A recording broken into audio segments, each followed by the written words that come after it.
இந்த விளவங்கோடு தொகுதி மக்கள் வர்க்க வர்ண வித்தியாசம் இல்லாம, ஜாதி மத வித்தியாசம் இல்லாம இந்த காங்கிரஸ் கட்சியின் வேட்பாளராக போட்டியிட்ட என்ன மிகப்பெரிய வெற்றி எனக்கு கிடைச்சிருக்கு.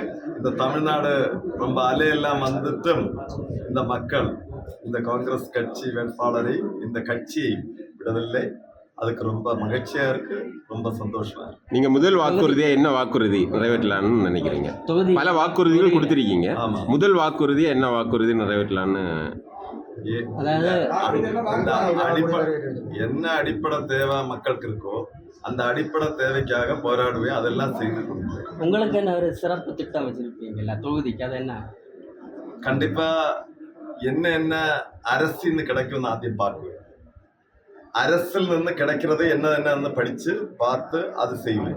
அதுக்கு மேல இப்போ நம்ம மக்களுக்கு என்ன பிரச்சனை வந்தாலும் அதுக்கு ഒരു ലീഡറാ നിന്ന് അവരുടെ ഒരാളാ നിന്ന് അവരെ ബ്രദറാ നിന്ന് അവരെ മകനാ നിന്ന് எல்லா விஷயங்களையும் பார்க்கணும் என்னதான் நம்ம பார்ட்டி முடிவு, நம்ம கூட்டுக்கட்சி முடிவு. அது மாதிரி நான் பார்த்துடுவேன். அது மாதிரி அந்த நம்பிக்கையை காத்து தான் நான் டிராவல் பண்ணுவேன். இருந்தாலும் தேர்தல் பிரச்சாரத்தின் போது நீங்க ஒரு முக்கியமான ஏதாவது வாக்குறுதிகள் சில கொடுத்திருப்பீங்க. மக்கள் அடிப்படை விஷயம் என்ன இருந்தாலும், இந்த தொகுதியில் என்ன விஷயம் வந்தாலும் அது பார்த்துடுவேன். மார்த்தாண்டம் பேர் இப்போ முதற்கட்டமாக கடையல் மூடு, அருமனை டாஸ்மாக் கடைகள் மூடி இருக்காங்க.